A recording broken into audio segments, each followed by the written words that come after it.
Olá, pessoal, boa tarde. Você está na segunda parte da formação com a palestrante Joyce Souza, realizada no dia 28/9/2020. O tema é Foco e Protagonismo, Ensino e Aprendizagem na área de Ciências da Natureza, anos finais. Segundo Paulo Freire, ensinar não é transferir conhecimento, mas criar as possibilidades para a sua própria produção ou a sua construção. Joyce Souza compartilhou conosco no dia 28 muitas possibilidades de construção e produção, desenvolvendo o protagonismo do aluno no processo de desenvolvimento da aprendizagem na área das ciências da natureza. Ao longo do ensino fundamental, a área de ciências da natureza tem um compromisso com o desenvolvimento do letramento científico, ou seja, a capacidade de compreender e interpretar o mundo natural, social e tecnológico, mas também de transformá-lo. Você consegue trazer para a gente alguns tópicos importantes sobre esse conhecimento científico que precisa ser desenvolvido desde a educação infantil? Gostaria que você sinalizasse aos professores especialistas dos anos finais quais os tópicos que competem a ele como final de ciclo. Boa tarde, obrigada mais uma vez, né? Sempre muito bom estar por aqui, trocando experiências, né? Compartilhando aí um pouco da minha experiência e da minha vivência na área de metodologia de projetos, e eu entendo que para responder essa pergunta, nós podemos tomar até como referência alguns elementos que a própria Base Nacional Comum Curricular traz, né, como texto introdutório na área de ciências da natureza, né? Então, qual é o objetivo do ensino fundamental? O ensino fundamental tem por objetivo fortalecer a autonomia, né, do estudante. Então, uma vez que ele já passou por todo o processo no ensino fundamental, anos iniciais, agora é o momento, lá nos anos finais, de trazer um aprofundamento, né, maior complexidade para os temas, né, que foram abordados lá no ensino fundamental dos anos iniciais. Então, esse é o momento de fortalecer a autonomia. E de que maneira que nós podemos fortalecer essa autonomia? Propondo para esse estudante situações de aprendizagem que o levem à reflexão, sobretudo tomando como referência também a questão da metodologia científica na área de ciências, né? Porque nós sabemos que o ensino de ciências ele precisa ser pautado nessa investigação, nesse fomento da curiosidade, nessa busca, né, para que ele possa, diante dessas situações, desenvolver as competências e habilidades que foram elencadas para aquela determinada situação de aprendizagem, né? Então, quando eu penso uma situação de aprendizagem para essa faixa etária, é muito importante não só pensar no domínio cognitivo, né, do estudante, então no desenvolvimento científico, mas também no desenvolvimento das competências socioemocionais. Então, eu preciso que o meu estudante consiga, como eu já mencionei, né, naquele dia da palestra, trabalhar em grupo. Ele precisa desenvolver essa habilidade de trabalhar em grupo, e isso é um elemento que fortalece a questão da autonomia. Ele precisa conseguir liderar em alguns momentos dentro do grupo, ser liderado, conseguir desenvolver o processo de escuta, né, saber o momento da fala. Então, esses elementos e essas situações que serão propostas, certamente são elementos que vão contribuir para esse processo de desenvolvimento da autonomia, né? E a gente sabe que um dos elementos também que a BNCC traz é que a aprendizagem de ciências, né, ela não é a última, ela não tem a finalidade última, por exemplo. Então, eu não posso ter o meu foco somente em fazer com que o estudante desenvolva a aprendizagem do que é o sistema digestório, né, ou do que é célula. Não. Eu preciso que ele consiga mobilizar esse conhecimento, que ele consiga mobilizar essa informação. Então, de que diante de um contexto onde ele tenha que fazer a análise desse conhecimento científico, ele consiga fazer essa análise, ele consiga aplicar esse conhecimento, né? Então, eu não posso trabalhar só a memória, né? Existe toda uma questão por trás do trabalho aí que se faz com as ciências, né, que é o conhecimento científico, para que ele consiga, num contexto em que ele se deparar com uma situação, problema, que ele consiga colocar aquela aprendizagem em prática, né? Então, o trabalho na área de ciências, ele está pautado nessas questões, né, do desenvolvimento, sim, da autonomia, né, que ele consiga fazer a aplicação desse conhecimento e, sobretudo, nas habilidades aí socioemocionais que vão trazer para ele essa autonomia e esse protagonismo, que foi o tema aí do nosso encontro. Isso também significa que ele precisa criar estratégias também de organização dessas informações. Exatamente. É isso? Também. Quando eu apresentei aquelas matrizes, né, nos cursos, então eu coloquei lá que muitas daquelas matrizes, ela vai trazer para esse estudante essa autogestão do tempo, essa organização que ele precisa ter, né, com aquilo que ele vai investigar, com aquilo que ele vai estudar, né? Ele consegue, ao longo desse processo, dessa organização, dessa rotina, porque nós estamos num momento diferente, né? Então, a ideia de apresentar aquelas matrizes também é para que esse estudante também conseguisse gerir o tempo que ele tem, porque não adianta nós, enquanto educadores, querermos transformar aquela rotina presencial e transpor essa mesma dinâmica para essa rotina que nós estamos agora, porque é um momento diferente, né? O estudante, ele está com dificuldade de dormir, ele está com dificuldade na organização do tempo, né? O tempo agora, o momento que ele tinha para estudar, que tinha lá um rigor, então entrava um professor, saía outro, ele dimensionava o tempo, então eu tenho 50 minutos para desenvolver uma determinada atividade, tudo isso mudou, né? Então, fortalecer também essa organização, essa dinâmica do tempo, né? Como que ele vai fazer para fazer esse processo de investigação. Então, esse processo de orientação também, né, no próprio planejamento e nos documentos que o estudante vai ter acesso para gerir essas situações de aprendizagem, tudo isso certamente fortalece também a questão da autonomia. Então, eu lembro muito bem que eu disse em uma das palestras que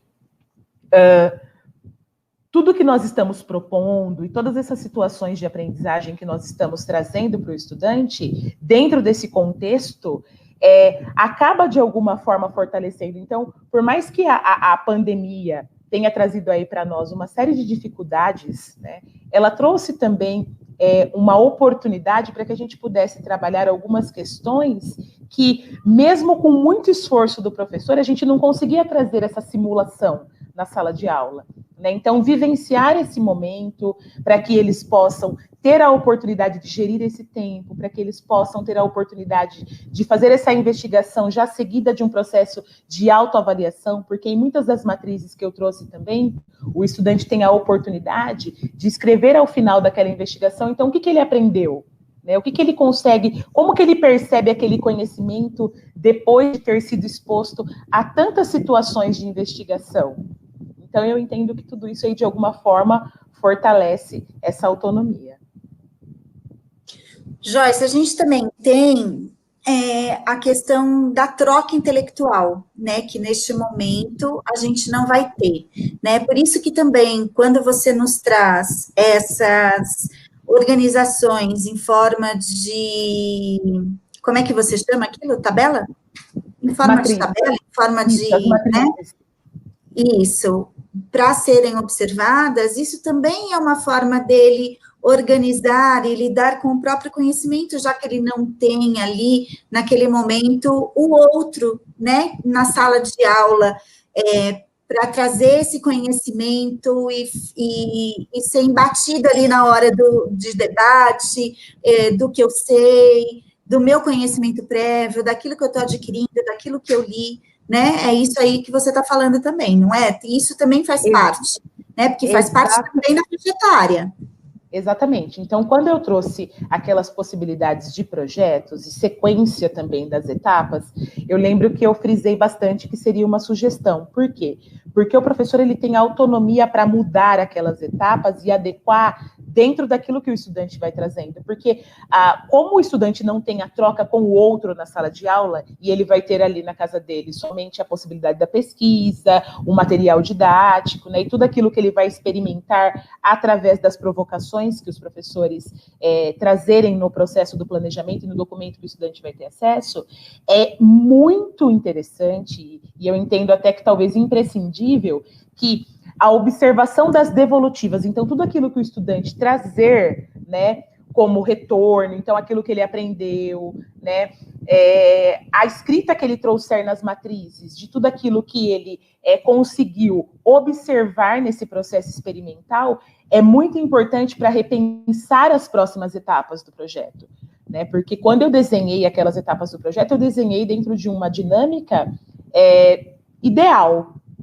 né? Então, nós vamos trabalhar com um modelo real. Então, aquilo que o estudante trouxer para nós é um elemento muito importante para que haja aí uma reflexão por parte do educador, para talvez até repensar aquelas próximas etapas. Então, fazendo acréscimo, né, de outras etapas que vocês entenderem que vai gerar contradição dentro daquele modelo que o estudante apresentou, né? Porque a gente sabe que dentro da área de ciências aí existem muitos paradigmas, e os estudantes vão construindo aí alguns modelos, né, e como eu disse, modelos que muitas vezes, para eles até aquele momento, fez muito sentido, né, então, vai aí da expertise do educador trazer para esse estudante contradições, né, para que ele possa fazer essa construção desse conhecimento científico, dentro daquilo que ele for apresentando aí como devolutiva nas atividades que forem propostas. Ok. Vamos lá para mais uma. O conhecimento é, em si, mesmo um poder. Essa frase de Francis Bacon chama atenção ao empoderamento do conhecimento por parte das pessoas, sejam elas crianças, jovens ou adultas. Aprendemos ao longo da vida. E pela vida fora, né? Como fazer com que o aluno dos anos finais entenda esse poder e seja protagonista da sua aprendizagem? O protagonismo, né, e essa busca de gerar essa motivação para que o estudante consiga entender a importância de buscar o conhecimento e de aprender, ele vai ser certamente aí gerado e fomentado com a instigação do professor dessa curiosidade. Então, eu entendo que para que a gente consiga trazer essa motivação para o estudante, cabe ao educador trazer situações de aprendizagem que gerem, que mobilizem essa busca, esse querer conhecer, né, essa sede de buscar esse conhecimento, né? Eu lembro que eu utilizei na minha apresentação um exemplo, que é o celular, né? Por que as crianças gostam tanto de mexer no celular e por que eles desenvolvem autonomia nessa busca pela informação no celular? Porque eles vão aprendendo aquilo tudo de uma forma tão rápida, né? Então, você coloca um celular na mão de uma criança de 5, de 6 anos, depois de uns 5, 6 minutos, ela está dando aula para você, né, de como mexer ali. E por quê? Né? Por que ela desenvolveu essa motivação e essa vontade de querer saber? Porque o celular é interessante, e o nosso desafio é justamente esse: tornar a aprendizagem interessante. E como que eu consigo tornar a aprendizagem interessante? Trazendo situações que instiguem essa curiosidade, essa busca, né? Partindo de situações que talvez esteja ali no entorno, né, desse sujeito aprendiz, para que ele tenha essa vontade de querer buscar, né? Eu estou passando por uma situação em uma das escolas que eu leciono, que nós estamos aí numa fase do projeto que eles desenvolvem. O nome desse projeto é o Projeto Integrador, né? Esse Projeto Integrador é uma atividade que eles desenvolvem em grupos, né? E os estudantes fazem uma pesquisação teórica com algum elemento prático, então eles precisam ir a campo nessa pesquisa, com algum elemento prático, então, em que eles consigam, ao final desse projeto, apresentar um relatório, um trabalho escrito dentro de uma norma, né, dentro de uma formatação aí mais acadêmica, e fazer toda a apresentação oral de tudo que foi esse projeto, de como eles fizeram para responder a pergunta. Então, esse projeto está pautado na metodologia científica, então eles tiveram que buscar um problema, eles tiveram que sugerir hipóteses para resolver esse problema, e aí eles passaram por todo um processo de testagem, né, dessas hipóteses, e vão apresentar os resultados e tudo aquilo que eles conseguiram concluir com as propostas aí que foram desenvolvidas. E o que foi possível observar, né? Foi possível observar que em alguns grupos você percebe uma motivação que é uma motivação intrínseca de buscar conhecimento. Tanto é que, assim, para um dos grupos eu ofereci a possibilidade de fazer a apresentação numa feira, né, que acontece aqui no município de Jundiaí, que é o Science Days. Essa feira, ela é organizada pela prefeitura e ela tem um apoio aí da NASA, né, da equipe da NASA. Então, eles tiveram que fazer a gravação de um vídeo em inglês, e assim, eles fizeram, né, sem que eu tivesse que ficar em cima pedindo, por favor. Não, eles fizeram. O vídeo chegou para mim... São os desafios, na verdade, exatamente, né? O vídeo chegou... Propor desafios. O vídeo chegou para mim com muito tempo de antecedência. Os alunos estão falando em inglês. Eles encararam isso como um desafio. E aí, o que você observa? Você observa a professora de inglês envolvida, a professora de ciências, né, de química, física, envolvida nesse processo, a professora de língua portuguesa, que fez toda uma correção da escrita, porque eles tiveram que fazer um resumo, né? Esse resumo primeiro foi em português, a professora de inglês já entrou ajudando na tradução, ajudando na questão da oralidade. Então, isso que é integração, né? E a busca no ensino, ela tem que ser dessa forma, né? Então, nós tivemos muitos atores envolvidos nesse processo, muitos atores, né? Então, o professor de língua portuguesa, o professor de química, a professora de física, professora de inglês, né? E eles conseguem perceber, nós conseguimos evidenciar, sem ter que falar para eles, que as áreas elas estão integradas, né? E eles conseguiram vivenciar isso, sem que nós tivéssemos que falar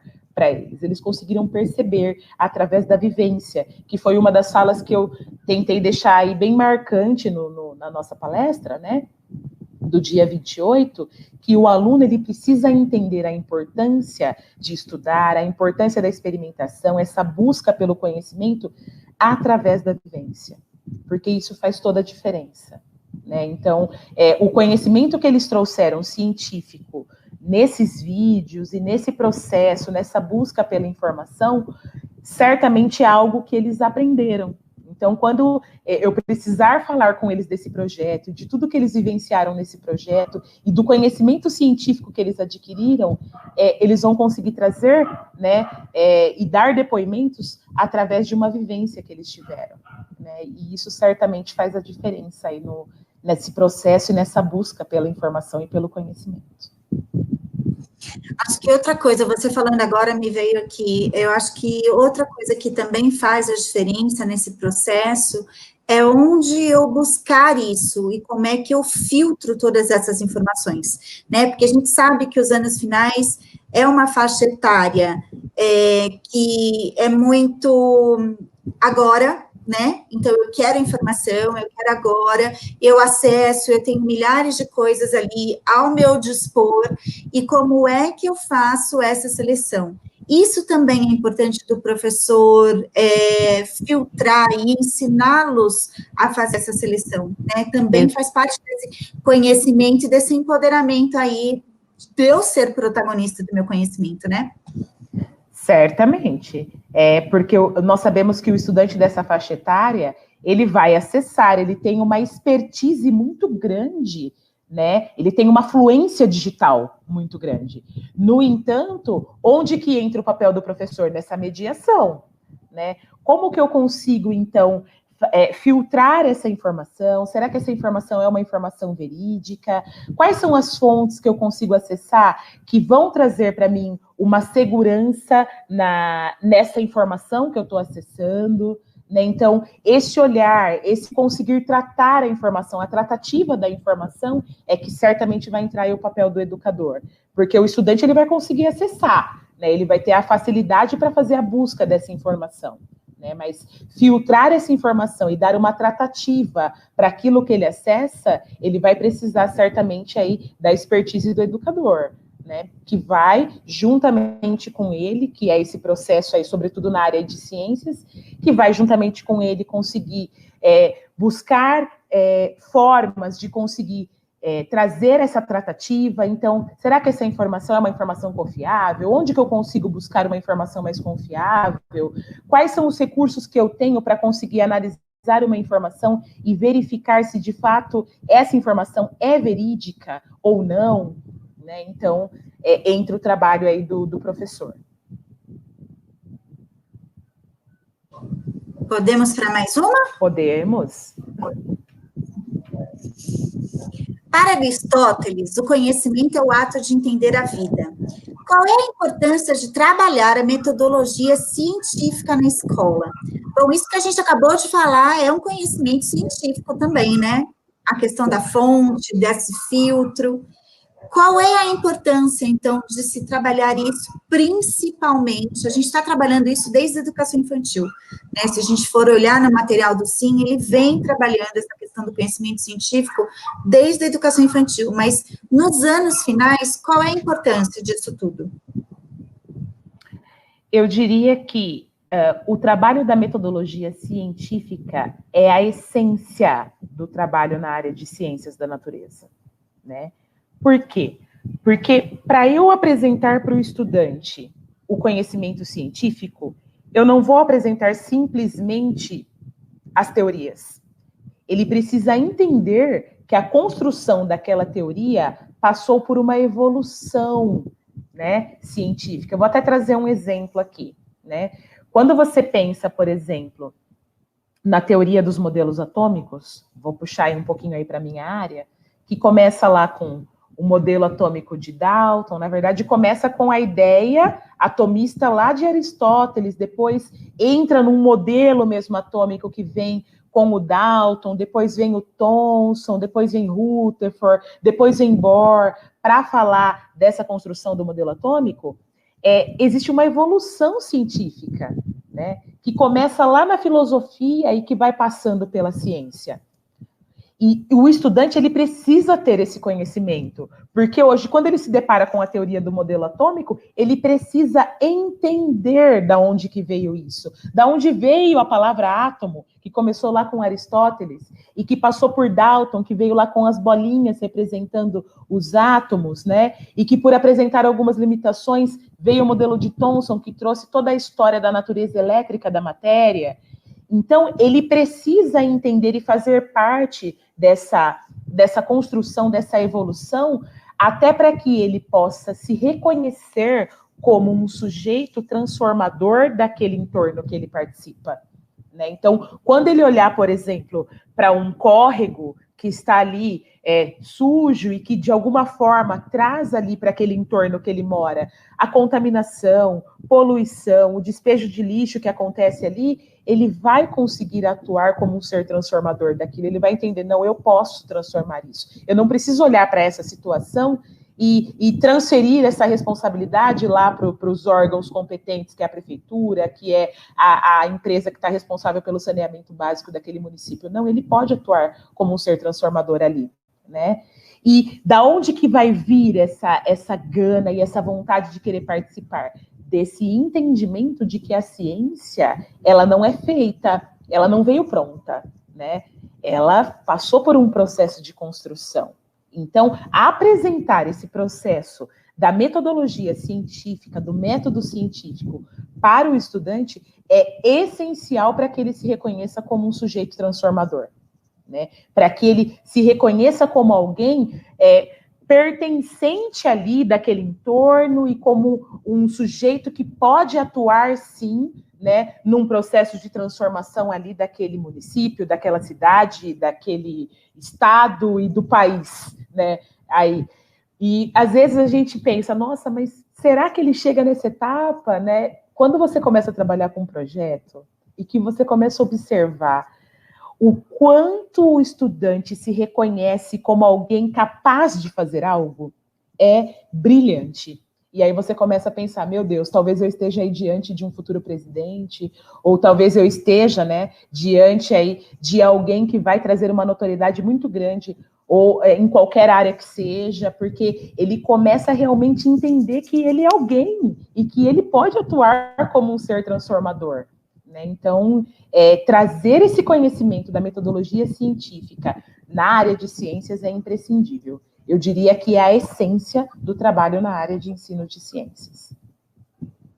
Quando você fala, enquanto você estava falando de transformação, né, me veio a questão da linha do tempo, né, o quanto isso é importante a gente trabalhar a linha do tempo com as crianças, a gente acha que isso é um conteúdo tão simplesinho, né, que, tá lá na educação infantil, vamos ver, antes de você nascer o que aconteceu, depois que você nasceu o que aconteceu, depois que você entrou na escola, antes de você entrar na escola, e é um conteúdo que a gente vai precisar para a vida toda, né, se eu não entender o que veio antes e o que veio depois, onde é que eu estou inserido dentro desse tempo, que tempo é esse, eu não entendo tudo isso que você me traz, né, dessa transformação toda da ciência, da transformação toda que a geografia nos traz, que a história e que as outras áreas, não é isso? Exatamente. Essa questão do trabalho com a linha do tempo, certamente ela é imprescindível em ciências, e trazendo até aquele momento histórico, porque muitas vezes, aquele momento, ele impactou e contribuiu para que acontecesse algo. Vou dar o exemplo que a gente está vivenciando.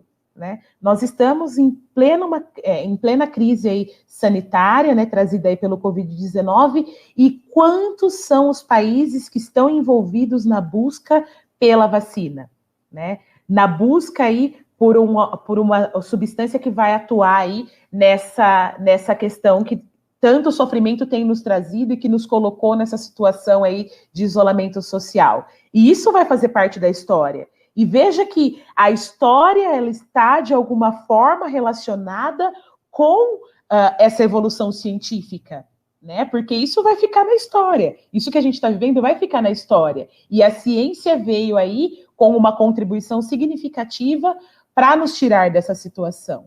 Então, quando nós pensamos lá atrás, então, em tudo que a ciência já trouxe para a gente aí de benefício, a gente não pode deixar de validar o momento histórico que aconteceu, né? Aquele desenvolvimento, ou aquele modelo, ou aquela teoria que foi construída, porque, de alguma forma, a história e aquela situação mobilizou aquele desenvolvimento científico. Então, trazer essa questão da linha do tempo é imprescindível, né? É muito importante para o trabalho com as ciências da natureza. Vamos lá para mais uma. Em que essa metodologia, que é planejada e organizada por ações significativas e aprofundadas, auxilia nessa aquisição de conhecimento? Bom, mesmo que o estudante não queira, ele aprende, né? Porque eu tenho aí uma organização propícia para que ele aprenda. E por que isso acontece? Essa metodologia, quando você cita, é a metodologia de projetos, em que essa metodologia que é planejada é a metodologia de projetos, né? Eu entendo que a metodologia de projetos, ela vai contribuir significativamente com um elemento que a BNCC traz, né? E que ela traz de forma muito marcante, que é o projeto de vida, né? Então, como que eu consigo fazer ou despertar no meu aluno, né? E isso é claro que fomentado já desde a educação infantil, de que maneira que eu vou dando subsídios para que esse meu estudante consiga ir estruturando esse projeto de vida, porque a gente sabe que quando ele chegar lá no ensino médio, vai ser o momento que ele vai ter que fazer, inclusive, escolhas já no currículo, né?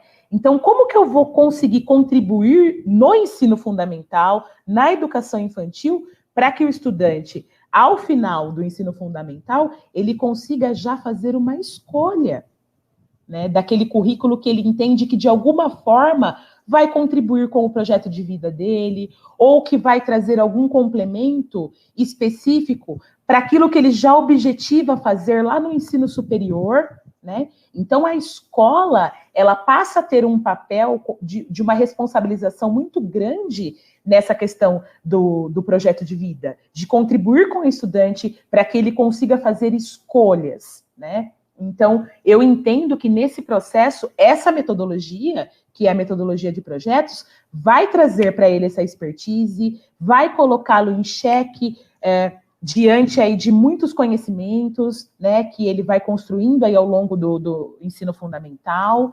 Então, a metodologia de projetos, ela contribui com o desenvolvimento das habilidades socioemocionais, né, que é ele conseguir estar numa situação de conflito e gerir essa situação de conflito de forma com uma expertise grande, né, que ele consiga estar ali lidando com uma situação problema, uma situação de conflito, e, querendo ou não, a metodologia de projetos acaba contribuindo com isso, porque muitos dos projetos que eles vão desenvolver são projetos em que eles precisam desenvolver em grupo, né? E como eu disse já no início dessa apresentação, ele precisa conseguir ouvir, ele precisa entender a limitação do outro, ele vai entender que ninguém aprende como ele aprende, que ninguém é igual a ele, né? Que muitas vezes ele pode ter aquela expertise ali para a área de matemática ou para a área de ciências, mas que o outro não tem aquela mesma habilidade e que ele vai ter que entender e ajudar o outro a caminhar.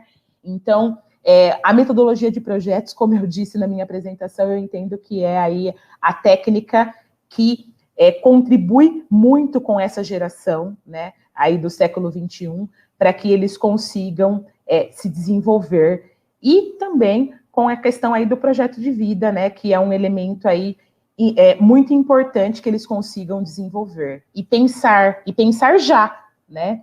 Nossa, mas ele vai pensar já no sexto ano, ele está no sexto ano, já vai ter que pensar em projeto de vida? Sim, né? Nós vamos trazer situações que o coloquem a pensar nessa questão, né, daquilo que ele quer, daquilo que ele já tem mais potencialidade, aquilo que ele já desenvolveu de habilidades, aquilo que ele mais gosta, né, para que ele possa, sim, já começar a pensar sobre isso.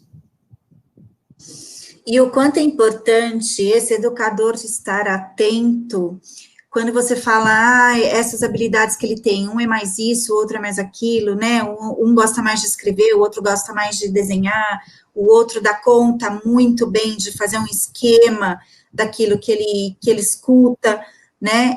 O quanto o professor precisa estar atento a essa habilidade, né? E ir sinalizando, dando esse feedback, né? Porque é uma faixa etária que necessita de muito feedback, né? Até para poder se olhar de forma diferente, né? Quando a gente fala de autonomia, isso também está inserido dentro da autonomia. O professor dar esse feedback para o aluno, olha, você é muito bom nisso, né? Mas nessa parte aqui, você ainda precisa desenvolver isso, isso e isso. O que você acha?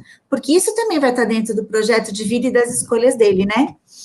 E não só quando você traz uma fala aí bem interessante de dar esse feedback, porque quando você observa o estudante trabalhando em grupo, você consegue observar a conduta dele. E às vezes você tem que fazer intervenções que não são relativas ao conteúdo, mas que são relativas a essa percepção que ele tem do outro, né? Às vezes você observa que o estudante ele não tem muita paciência, ele não reconhece a limitação do outro, né? Sobretudo quando você trabalha ali, porque a escola, ela se tornou uma escola inclusiva. E quando eu falo inclusiva, todo mundo tem alguma limitação. Quando eu falo de inclusiva, eu não estou falando daquelas inclusões que tem o laudo, que tem o diagnóstico, né? Eu estou falando das limitações que todo mundo tem, né? Às vezes você tem uma habilidade que ela é mais voltada para a questão da matemática, ou que ela é mais voltada para a questão das ciências, e você observa ali que na conduta do grupo, às vezes aquele estudante não consegue entender a limitação do outro, né? Sobretudo agora, por exemplo, no momento que a gente está vivendo, eu tenho alguns alunos que estão passando aí por dificuldades de não conseguir dormir, e que estão tendo que tomar remédio, e alguns estão em depressão, né? E às vezes, ontem mesmo eu tive que atender um grupo e eles acabam entendendo que aquele que está com a dificuldade, que você acaba não podendo falar, não colocar aquilo, né? Até porque eles não têm essa maturidade para fazer essa tratativa, né? Que eu tenho um aluno que está em depressão e ele não está conseguindo contribuir ali no grupo da forma como os outros esperavam, e você ter que fazer esse tipo de intervenção e falar, olha, mas ele está com dificuldades pessoais, ele está com problemas pessoais, então vamos tentar entender, né? E vamos tentar dar suporte para que ele consiga fazer aquilo que vocês entendem que ele deveria fazer no grupo. Então, você fazer esse tipo de intervenção, desse olhar mais humano, né, também faz parte, né, também é papel da escola agora, né, desenvolver essa questão da empatia, de entender e de sensibilizar para a condição do outro. E também, às vezes, é fácil apontar o do outro, mas não olhar para você, né, da sua dificuldade. E, às vezes, a gente precisa também dessa sinalização da minha dificuldade, né? Qual é a minha dificuldade? Então, exatamente. O professor precisa estar atento nesses pontos, principalmente agora que estamos fora da escola, né? Esse olhar precisa ser um olhar muito apurado, diria assim, né?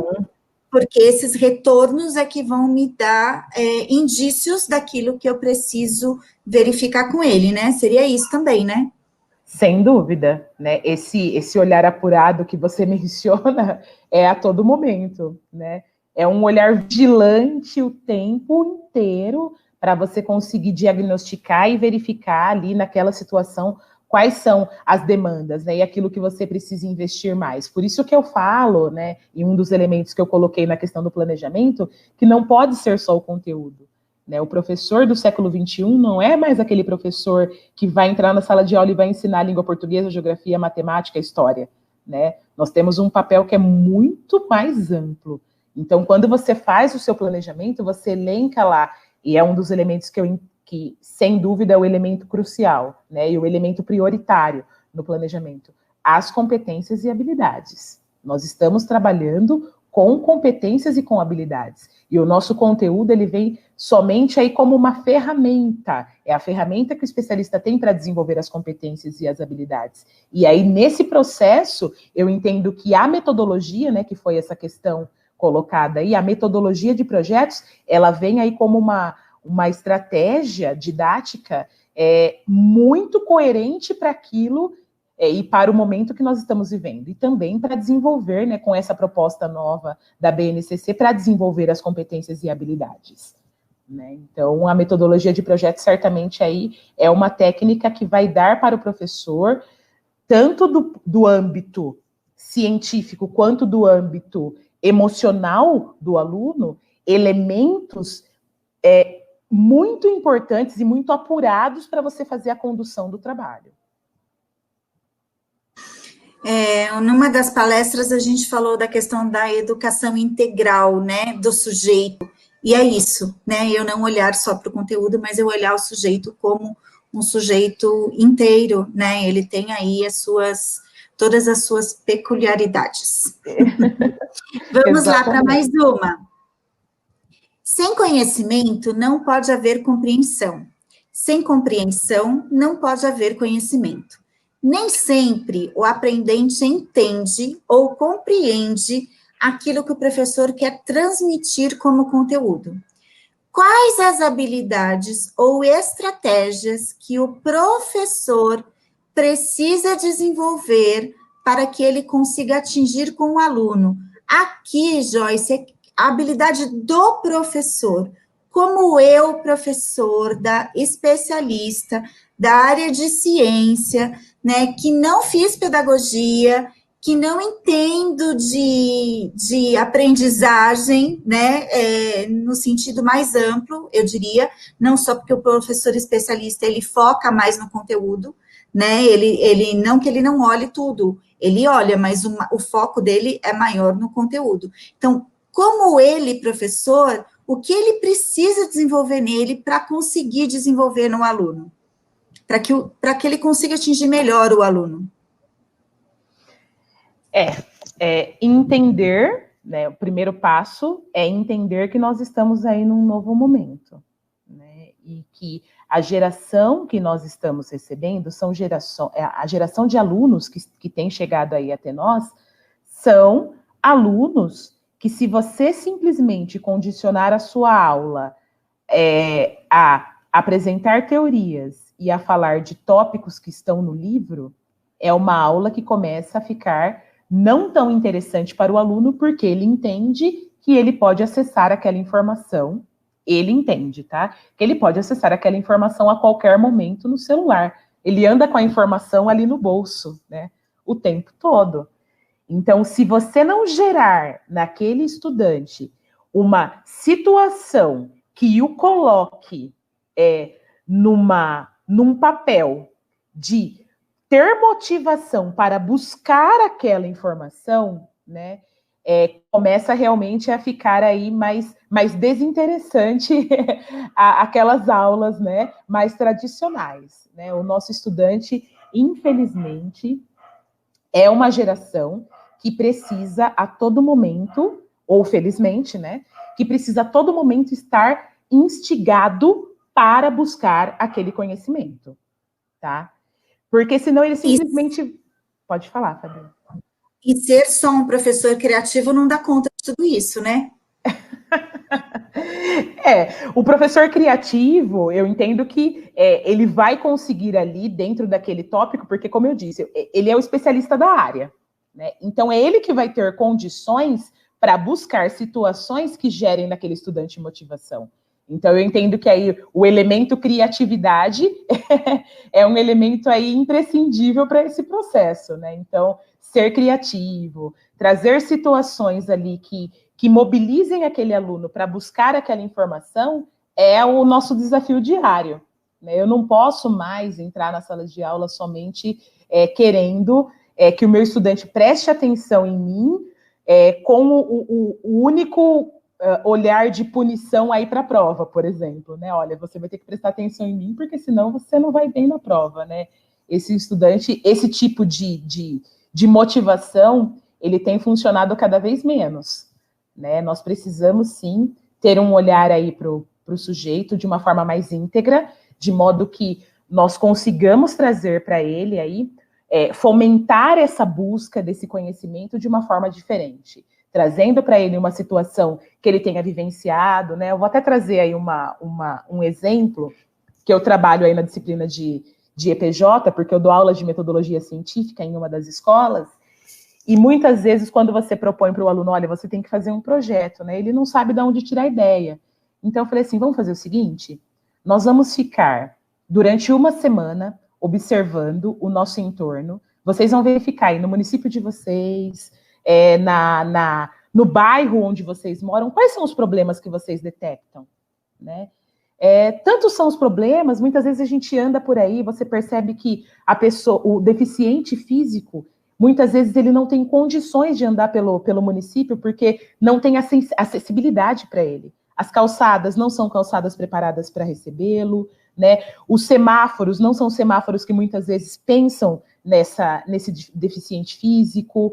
Os locais onde ele acessa, muitas vezes, é só escada, não tem uma sensibilidade. Então, nós vamos tentar observar o nosso entorno, vamos tentar ter um olhar bem apurado para situações que a gente observa aí no nosso entorno, para ver se a gente consegue fazer uma busca de um projeto que tenha mais significado, que tenha mais relevância científica, né? Então, eu acho que o trabalho com ciências ele tem que ser assim, né? O professor ele também precisa buscar, ele precisa entender quem é o público que ele recebe, ele precisa entender quais são os anseios do público que ele recebe, né?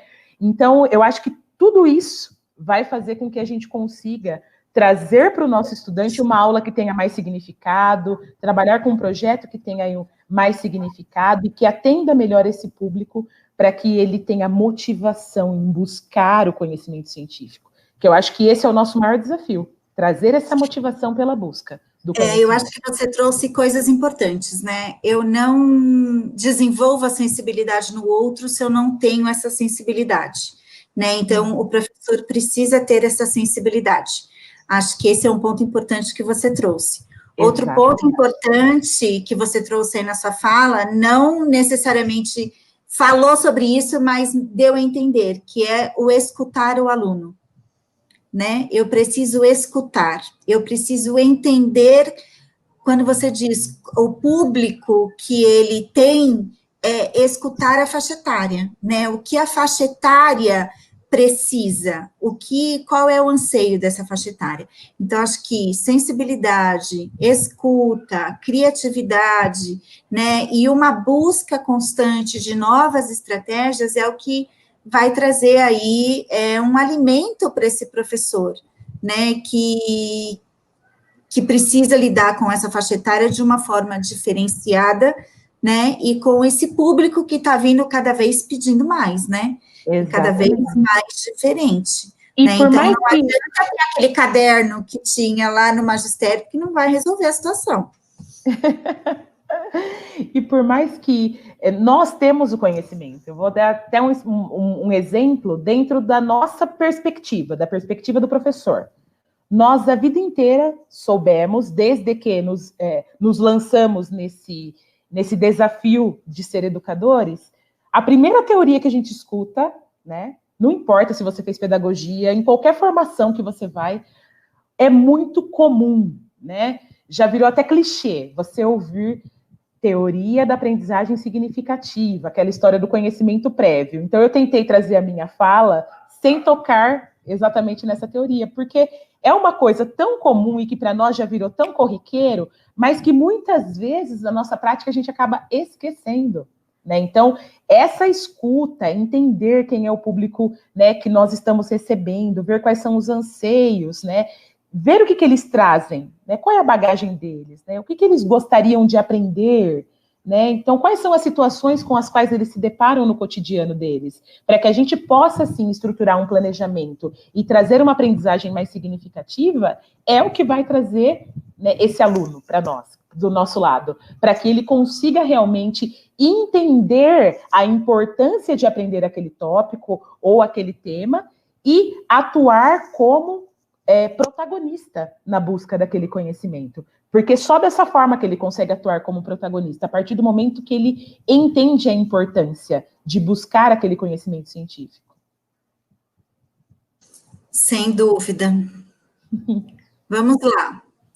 Em tempos de atividades remotas, quais os cuidados que o professor precisa ter para desenvolver a aprendizagem no aluno? Porque a gente sabe que neste momento não estamos próximos, né? Não temos as mesmas estratégias, e algo que a gente anda vendo por aí é que os professores estão, alguns, né, não todos, mas replicando as estratégias de sala de aula para as atividades remotas, e a gente sabe que isso não funciona, né? Então, assim, no seu olhar de especialista, o que eu posso trazer para que essas atividades remotas sejam mais próximas disso que você está falando? Bom, em primeiro lugar, eu preciso elaborar um planejamento, né? Nós estamos aí já em vias de finalização desse ano, então nós, ao menos, tivemos a oportunidade de, pelo menos, ver o público, né? Então, nós tivemos aí um período presencial, nós conhecemos o nosso público, né? E, de fato, transpor as atividades presenciais para a dinâmica do ensino remoto, para quem já tentou fazer isso, deve estar percebendo que não funciona muito bem, né? Porque nós até trazemos até o tempo de resposta do aluno, muitas vezes, para aquela dinâmica, nós queremos que aconteça exatamente da forma como acontecia presencialmente, e isso não vai funcionar. Então, nas estratégias que eu trouxe, inclusive nas matrizes, pode ver que para cada atividade eu dou tempo aí, eu dimensiono mais ou menos uma semana de reflexão para o aluno, para que ele tenha um tempo para amadurecer aquela ideia, para que ele tenha tempo de busca daquilo, para que ele entenda a importância daquilo, para que ele consiga amadurecer dentro daquela ideia algum conhecimento científico, né?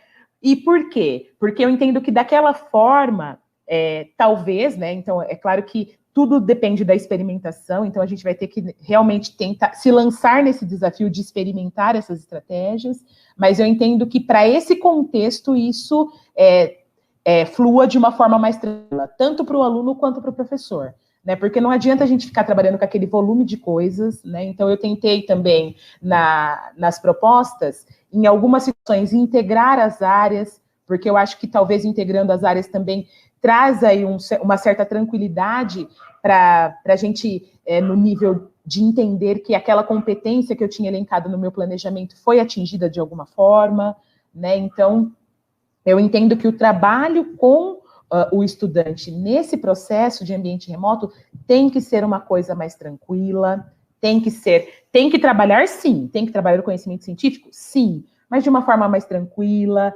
dando um tempo para ele assimilar. A gente precisa entender que ele não está com o colega ali na sala, a gente precisa entender que muitas vezes ele está num contexto em que, mesmo estando muitas vezes aí com a família em casa, a família também está com as suas atribuições, porque a vida da família também mudou, né? Então, o nível de cobrança também não pode ser o mesmo, tem que ser algo diferente, tem que ser algo que permita que ele tenha aí um tempo para assimilar aquele tópico, aquele conteúdo, ou aquele assunto, né? Então, eu trouxe essa dinâmica de metodologia de projetos para esse momento, porque eu entendo que um dos elementos cruciais aí para fazer funcionar, né, essas aulas e essa dinâmica do ambiente remoto, oferecer para o aluno um tempo, né, de amadurecimento dentro daquele assunto que vai ser abordado.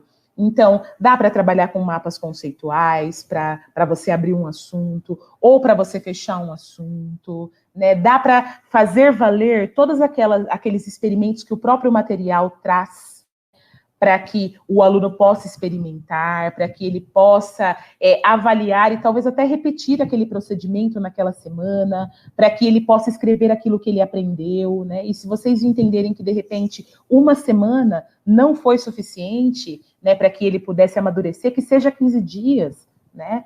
Para que ele possa ter esse conhecimento, para que ele possa ter esse processo de experimentação, de assimilação, de amadurecer dentro daquele conhecimento científico que foi proposto naquela atividade, né? Então, eu entendo que a dinâmica precisa ser diferente. E o elemento-chave para essa dinâmica é pensar nessa questão do tempo de assimilação do aluno, né? Que está diferente. Eu acho que você traz duas coisas, acho que são bem relevantes para o professor pensar, né? Pensar que esse tempo, né, ele precisa estar linkado com a questão do objetivo, né? Qual a habilidade que eu vou desenvolver. Então, se eu levava uma semana para desenvolver essa habilidade na escola, eu não vou levar uma semana para desenvolver essa habilidade dentro de casa, né? À distância. Então, pensar nessa flexibilidade, eu acho que é um ponto bacana aí que você traz, e pensar também, quando você diz, nessas estratégias de avaliação, de percepção do professor daquilo que o aluno me traz como produto daquele desenvolvimento, né? Então, o que é que eu vou fazer? Bom, dessa vez eu vou fazer um mapa conceitual, da outra vez eu vou fazer uma linha do tempo, da outra vez eu vou pedir um vídeo para ele explicativo. Então, acho que são coisas que vão completando esse trabalho, né? Não pode ser uma coisa só, né? Eu preciso ter aí um espaço maior e mais estratégias para que eu consiga olhar de forma diferenciada para esse processo. É isso, né? Exatamente. E uma das coisas que muitas vezes nos preocupa muito, volto a dizer, é a questão do conteúdo, né? Então, assim, estamos num momento diferente, né? Então, eu vou avaliar o conteúdo, sim, mas eu vou avaliar o compromisso que esse estudante teve nesse percurso, né? Porque, querendo ou não, é uma competência ter esse compromisso em entregar, em fazer, né? Eu vou olhar para aquilo que o estudante trouxe de resposta, vou analisar o conhecimento científico que está ali por trás disso. Ah, não houve um amadurecimento nesse conhecimento científico, então o que eu posso propor? Porque dentro dessa linha que nós estamos no ambiente remoto, o ensino, ele caminha dentro da perspectiva que a BNCC traz, né? Que é uma personalização desse atendimento. Então, eu vou oferecer para cada estudante aquilo que ele precisa, né? Então, dentro dessa perspectiva, tudo aquilo que ele vai trazendo e à medida que ele vai evidenciando quais são as necessidades, nós vamos trabalhando, né, de acordo com aquilo que ele precisa. E por isso que eu entendo que, volto a dizer, nesta perspectiva, a metodologia de projetos favorece esse trabalho, porque cada estudante vai caminhando no seu tempo e eu vou oferecendo para cada um aquilo que ele precisa. Né, porque ele vai evidenciando, né, para o educador, através das atividades, quais são as reais demandas dele.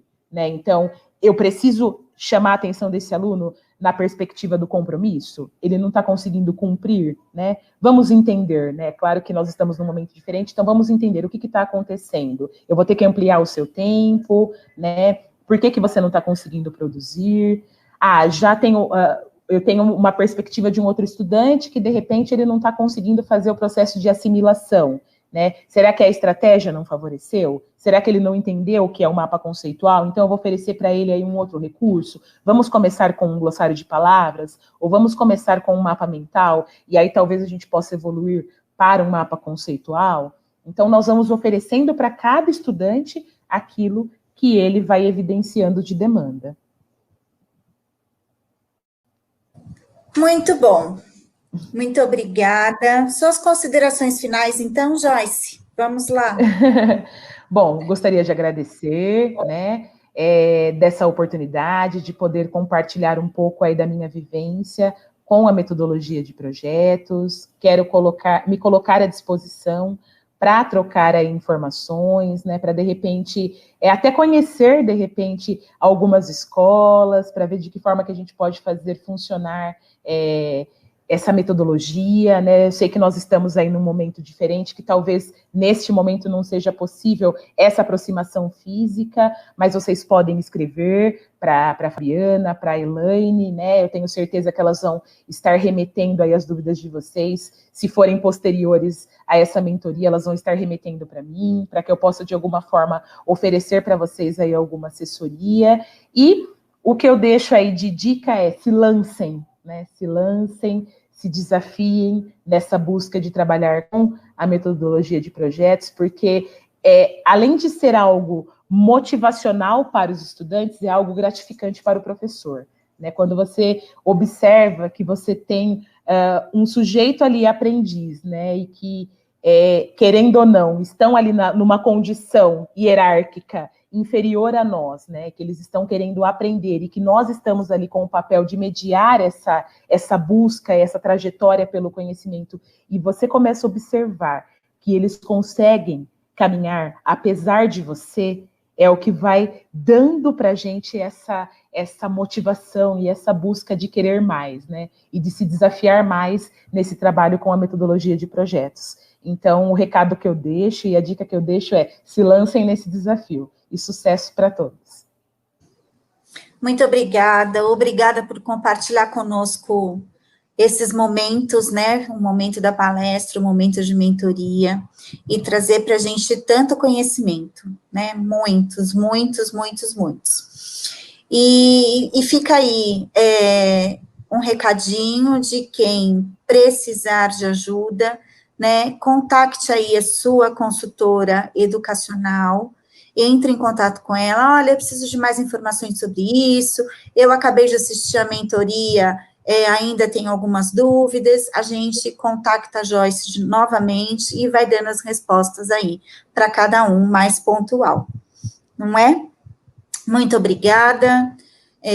Obrigada também à coordenadora Elaine Leike, à gestora Gabriela Capila e todas as meninas da consultoria educacional que estiveram aí ao longo desse processo conosco, formatando todos esses processos formativos.